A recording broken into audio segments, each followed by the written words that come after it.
हाँ जी, तो स्टूडेंट्स अस्सलाम वालेकुम। ये आपकी प्रॉब्लम 5.118 है, जिसके अंदर वो कह रहा है डिटरमाइन कीजिए the value of RL for maximum power transfer. इस दफ़ा उसने ये नहीं पूछा कि कितनी मैक्सिमम पावर ट्रांसफर होगी, उसने जस्ट पूछा कि आरएल की वो वैल्यू बता दो कि जिसको यानी कि आप लोड रेजिस्टेंस की उस वैल्यू को बताओ जहाँ पे मैक्सिमम पावर ट्रांसफ़र होगा। मैं आपको वो पावर फाइंड भी करके दूंगा कितनी होगी, क्योंकि वो कोई पता नहीं होता।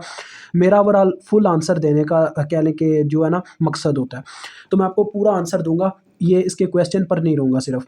अब देखें करना क्या था, ये सर्किट मुझे गिवन था, सिर्फ इतना क्वेश्चन। मैंने आगे क्या किया, आरएल की वैल्यू को फाइंड आउट करने के लिए हमारा तरीकाकार ये होता है, हम आरएल को यहाँ से कट ऑफ कर देते होते हैं, ठीक है। उसकी जगह पहले वीओसी अटैच करते हैं, फिर उसके जगह शॉर्ट वायर लगा के अपने आईएससी यानी कि शॉर्ट सर्किट करंट लगाते हैं। नॉर्टन और यानी कि थेवेनिन्स दोनों का इस्तेमाल होता है।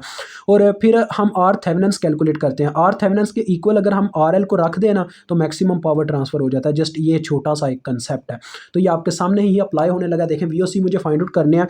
सबसे पहली बात, यहाँ पे एक डिपेंडेंट सोर्स आ गया जो कि आई की वैल्यू पे डिपेंड कर रहा है। देखें ना 100 आई इस लूप के अंदर फ्लो कर रही है। एक छोटा सा सर्किट है यार। अब मसला ये है कि यहाँ पे सोचने वाली ये बात है कि अब हम करें तो क्या करें। यानी 100 आई वाला ये आया हुआ है यहाँ पे, यहाँ तो मुझे आई की वैल्यू पता चल जाए तो क्या किया जा सकता है जी। अब कंसेप्ट काफ़ी ज़्यादा है यहाँ पे। हम चाहें तो ये कर सकते हैं कि आई की पहले एक इक्वेशन बना लें और क्या नाम है, यहाँ पे एक नोड ले लेते हैं। अब नोडल एनालिसिस की टेक्निक ज़्यादा इजी लग रही है, क्योंकि एक कंसेप्चुअल पार्ट बन गया कि इसके अंदर अगर मैं वो ले लेता हूँ ना, लूप एनालिसिस अगर लगाता हूँ तो दो दो करंट्स यानी कि एक सोर्स के अंदर ही एक करंट सोर्स आ गया, वो मसला कर जाएगा। उससे बेटर यही है हम नोडल एनालिसिस टेक्निक को ही यहाँ पे भी प्रमोट करते हैं। नोडल एनालिसिस में आपको पता है हमने नोड आइडेंटिफाई करना होता है। बाइनरी नोड कभी हम कंसिडर नहीं करते, लेकिन कभी कभार करना पड़ जाता है, ठीक है, कभी कभार ज़रूरत पड़ जाती है। अब यहाँ पे बाइनरी नोड होता क्या, जहाँ पे दो चीज़ों की वायर अटैच हो, और उसके बाद हायर नोड होता है जहाँ पे तीन चीज़ों की वायर अटैच हो, फिर होता है एक सरफेस नोड जहाँ पे तीन से ज़्यादा चीज़ों की वायर अटैच हो। अब यहाँ पे एक ये बाइनरी नोड है जो मेरे काम आ सकता है, क्योंकि ये डायरेक्ट आउटपुट के साथ लगा हुआ है जो मुझे चाहिए। ये यहाँ पे देखें दो चीज़ों की वायर अटैच है। इसके अलावा मैं कोई एक ये वाला बाइनरी नोड नीचे वाला कंसिडर करूँगा। इसको मुझे ग्राउंड करने के लिए कंसिडर करना है, ठीक है। इसको मैंने ग्राउंड कर दिया 0 वोल्ट, और यहाँ पे मैंने वोल्टेज ले लिए V1 के नाम से, ठीक है। अब देखें ये जो VOC है ये इन दो नोड्स के सेंटर में मेंशन है। तो VOC वोल्टेज की इक्वेशन क्या बनेगी, जिस तरफ इसका पॉजिटिव टर्मिनल है वो वाले नोड के वोल्टेज प्लस में आ जाएंगे, और जिस तरफ इसका नेगेटिव टर्मिनल है वो वाले नोड के वोल्टेज माइनस में आ जाएंगे। फाइनली VOC V1 के बराबर है, मुझे V1 की वैल्यू चाहिए। जस्ट इतना सा कंसेप्ट है इसके लिए, ठीक है। अब उससे पहले मुझे आई ये जो डिपेंडेंट सोर्स है ये जिस वैल्यू पे डिपेंड कर रहा है उसकी इक्वेशन चाहिए। आई की इक्वेशन चाहिए। देखें ये आई के ऊपर डिपेंड कर रहा है, और आई जो करंट है वो क्या कर रही है, वो इस 12 वोल्ट के सोर्स में से लीव करके आ रही है, ठीक है। यहाँ क्या आ सकते हैं 0 वोल्ट के नोड में से लीव करके आ रही है। तो चलें इसी से कंसिडर करते हैं। जैसा कि leaving current formula with the help of Ohm's law हम लगाते आ रहे हैं, तो आई की इक्वेशन क्या बनेगी, आई इज इक्वल टू, ये जो है इस नोड में से लीव करके आ रही है अपनी डायरेक्शन के अकॉर्डिंग ऐसे, यानी यहाँ से। तो जिस नोड में से करंट लीव करती है उसी वक्त उस नोड के वोल्टेज लिख के आगे आपने माइनस लिख देना होता है। अब यहाँ से करंट लीव करती हुई जाके इसके नेगेटिव टर्मिनल में एंटर हुई तो ये लिखे जाएंगे माइनस आगे 12, ठीक है, -12। अब करंट यहाँ पे स्टॉप नहीं करेगी, क्योंकि करंट ने नोड टू नोड मूवमेंट करनी है। यहाँ से भी आगे लीव करेगी, यहाँ से जब करंट लीव करेगी फिर से आगे माइनस आ जाएगा।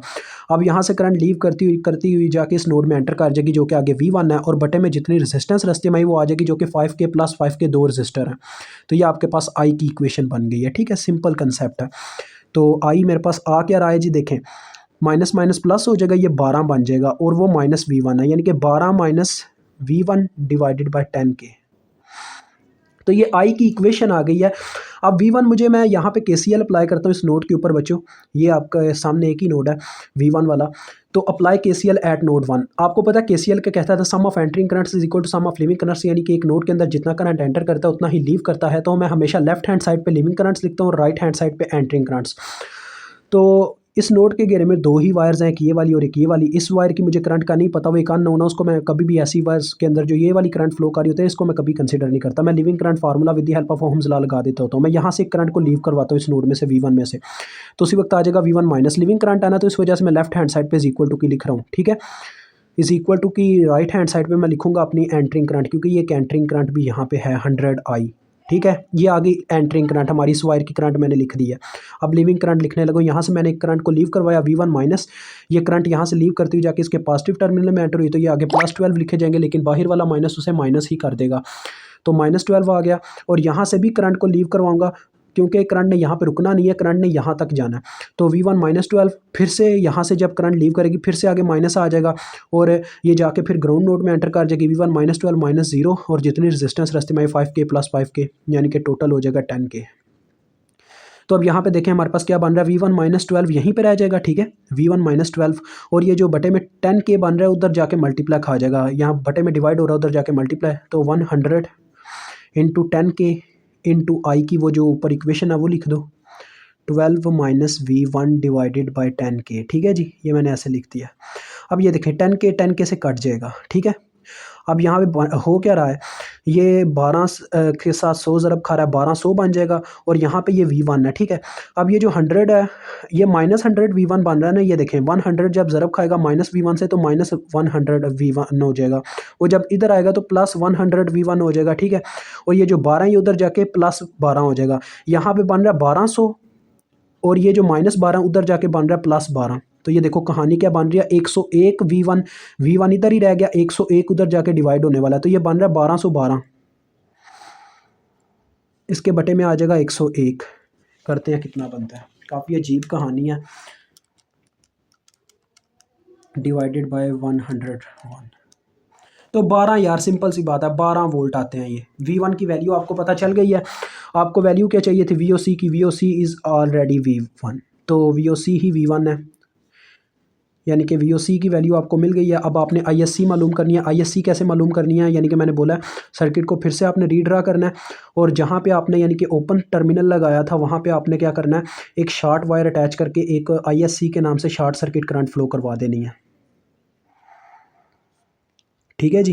तो ये देखें आपके सामने सारा सर्किट ड्रा कर रहा हूँ, ये वाला, ये शॉर्ट वायर उसकी जगह मैंने अटैच कर दी जहाँ पे ओपन टर्मिनल लगा दिया था पहले, और ये ISC के नाम से करंट फ्लो करवा दी 100I। अब ये 5 किलो ओम है, ये भी 5 किलो ओम है, मेरे ख्याल में तो कहानी कुछ पलटने वाली है, देखते हैं। तो ये यहाँ पे करंट फ्लो कर रही है आई के नाम से जी। देखा जाए तो काफ़ी कहानी कह लें चेंजेस आ गए हैं। अब देखते हैं इसके लिए क्या किया जा सकता है। देखो बच्चों यहाँ पे काफ़ी सिंपल सी कंडीशन आ गई हुई है। यहाँ पे सारा ना कंसेप्ट बहुत इजी हो गया।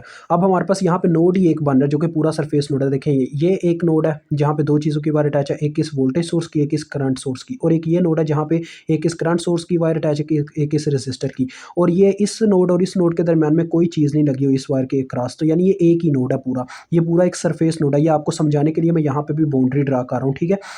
ये मेरा समझाने का स्टाइल है, ये आपने बाउंड्री पेपर में नहीं ड्रा करनी है ऐसे।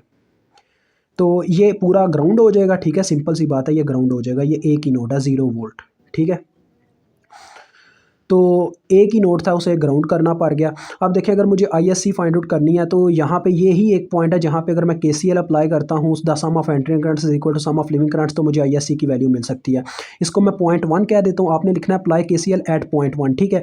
तो उसके कंसेप्ट के according the sum of entering currents is equal to sum of leaving currents. तो देखिए इसके अंदर कितनी करंट सेंटर कर रही हैं, 2 करंट सेंटर कर रही हैं, एक इस वायर में से आ रही है I के नाम से और एक इस वायर में से आ रही है 100 तो the sum of entering currents यानी कि I + 100I आ गया एक तरफ, और दूसरी तरफ एक लिविंग करंट है एक वायर वाली जो कि ISC है। इसके घेरे में टोटल 3 वायर्स थी ना, तीनों की हमने करंट्स लिख ली हैं, 2 एंट्रिंग थी, 1 लिविंग थी।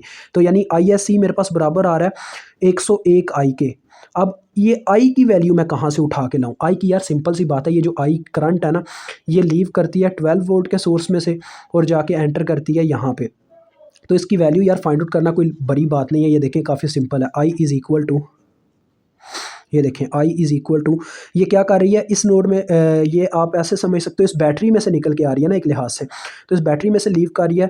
तो आपको पता है जहाँ से करंट लीव करती है उसी वक्त उस मतलब के चीज़ के वोल्टेज लिखने हैं, या आप यार कंसेप्ट काफ़ी ज़्यादा है, या आप ये कह सकते हो इस पॉइंट से लीव करके यहाँ पे आ रही है, ठीक है, ये भी समझ सकते हो। चले इसी से मैं आपको समझाता हूँ आई की वैल्यू कैसे कैलकुलेट करनी है। यहाँ से हमारी ये जो करंट है लीव करके जा रही है, तो यानी उसी वक्त हम लिख देंगे 0 माइनस, क्योंकि 0 में से लीव करके जा रही है ना, तो 0 माइनस, यहाँ से लीव करती हुई जाके इसके नेगेटिव टर्मिनल में एंटर हुई तो ये आगे आगे -12। अब यहाँ से भी लीव करेगी क्योंकि करंट ने नोड टू नोड मूवमेंट करनी है, तो फिर से आगे माइनस आ गया, यहाँ से करंट लीव करती हुई जाके एंटर करके 0 में फिर से, क्योंकि ये भी 0 ही वोल्ट है यहाँ पे भी, और जितनी रेजिस्टेंस रास्ते में वो आगे बटे में जो कि 10K है आपके सामने 5K + 5K। तो आपके सामने आई की कितनी वैल्यू आ रही है, +12/10 के, तो ये 1.2 मिली एम्पेयर बन जाएगी। अब आप ऊपर वैल्यू पुट करें तो आपको ISC की वैल्यू भी मिल जाएगी। ये देखें ISC is equal to 101 into 1.2 milli which is equal to 101 ज़रबे 1.2, और मिली भी अगर मैं साथ में छाप दूं तो एम्पेयर में तो आ सकता है, नहीं एम्पेयर में क्या लेके जाना है, एम्पेयर में मेरा ख्याल तो कह रहा है कि एम्पेयर में ले जाओ। अच्छा जी 12 था बटे में 10 था, तो ये ऊपर जाके मिली बना, हाँ ठीक है यार कोई नहीं। तो ये मेरे पास आ रहा है जी 101, इसके साथ ज़रब खाने के बाद 121.2 मिली एम्पेयर, ठीक है, ये आपकी ISC आ गई है। अब आपको पता है आर थेवेनिन्स आपने कैसे मालूम करनी है, आर थेवेनिन्स का फार्मूला ओहम्स लॉ वाला VOC ओवर ISC लगेगा, यानी V over I is equal to R। तो आर थेवेनिन्स हमारे पास थी, सॉरी ये 12 थी अपनी VOC, और ISC आई है 121.2 मिली। तो इसको कैलकुलेट करते हैं आर थेवेनिन्स कितना बनता है, तो 12/121.2 क्या हो गया, तो ये बच्चों आपके पास आता है 0.09 किलो ओहम, ठीक है। ये इतना आपके पास आर थेवेनिन्स आ रहा है। और मैंने आपको भी बोला है, आगे भी बताया कि जब मैक्सिमम पावर ट्रांसफ़र के लिए हमें अपनी लोड रेजिस्टेंस को आर थेवेनिन्स के बराबर रखना पड़ता है, यानी इसकी वैल्यू हमारे पास आगे 0.09 किलो ओहम, ठीक है जी।